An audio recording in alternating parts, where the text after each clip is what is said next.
60 Minutes Overtime. So what message do you think the Russians were trying to send by destroying this church? We don't need you on this land. We don't need your traditions, beliefs, your culture. You do not exist. Erase you. Erase you, exactly. This week on 60 Minutes, we are running a story called Heritage War. It's about how Russians are targeting cultural institutions in Ukraine, going after museums, libraries, churches, cathedrals. We've also spoken with museum directors and employees who were threatened by Russians who were coming into Ukraine, and collections were stolen. And the folks in Ukraine believe that it's a conscious effort to try to wipe out their cultural heritage. And you've got the sandbags. Yeah, something which you cannot move, we just try to protect, to cover with bags with the sand, with different packing materials. We went to the Kenko Museum in Kyiv. The acting director, Yulia Vaganova, is trying to prevent the collection from undergoing the fate that so many other collections in Ukraine have faced, being either destroyed or stolen. It's dedicated to the art of the world, with a fine collection of European art and Asian art. And we were taken through the museum, and it's an eerie place today. They've gathered up all the paintings, they've gathered up all the sculptures, all the artifacts, and ushered them off to a secure location. People are welcome to go through the empty museum, and we left also captions, so people could remind themselves what they used to have and what they used to see.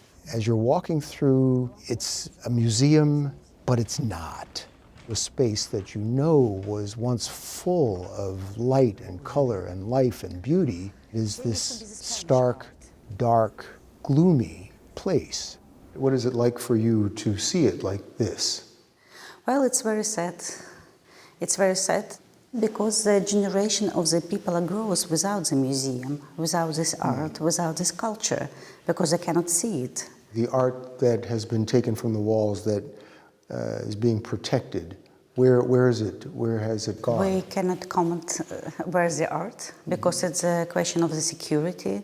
But unfortunately, all our objects which are in Ukraine, they are not protected. Because we have every day or very often missile attacks, like today, for example. Just had one this morning. Yeah, like this morning. The missile could hit at any part of Ukraine, unfortunately. It means that wherever you will hide the art in Ukraine, unfortunately, it's not totally protected. The staff at the museum are, to this day, still working to get the collection to this safe location, because the museums themselves are targets.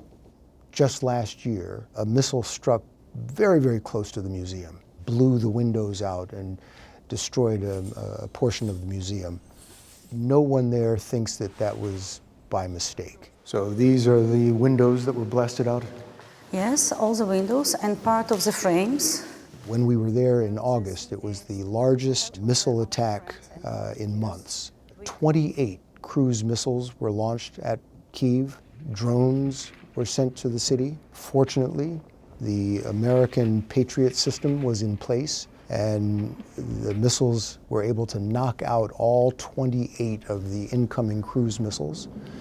One of the drones managed to get through and started a fireball not too far from the hotel where we were. So saving the collection from marauding troops and from missiles, it's at the top of Yulia's to-do list. The Ukrainians think that the Russians are trying to destroy them culturally, trying to wipe out their culture and their history. And when we were talking to Yulia Vaganova, she told us that the Russians have to make amends. They've got to admit what they have done. They have to return the collections that they have stolen. And they have to stand before the world and be judged.